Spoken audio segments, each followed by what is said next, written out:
Hello mga Kadilayons! Ito nga pala yung lobby ng hotel kung saan kami mag-i-stay for 4 nights and 5 days. So smooth nga lang din pala yung naging check-in process namin. And sa mga magtatanong, nabook ko nga pala yung hotel na to sa Agoda. Karamihan nga rin pala sa mga hotels dito mga Kadilayon, wala silang bidet sa CR. Pero in our case, syempre Pinoy tayo. So ang na-request ko talaga na room bago kami dumating dito is yung room na may bidet and window. Lunchtime nga pala kami nung dumating na ng hotel and ang original plan namin is magla-lunch kami sa Mala Hotpot. Pero dahil nag-light snacks naman kami sa airport, later na lang daw kami mag-Mala Hotpot para at least masulit namin yung kain.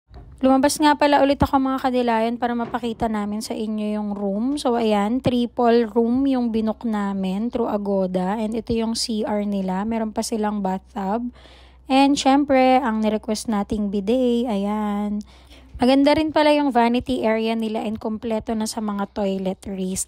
And everyday nga pala mga Kadilayon, nililinis din nila yung hotel rooms nila dito. Kaya okay din. See you sa next vlog. Samahan nyo kami sa Mala Hotpot.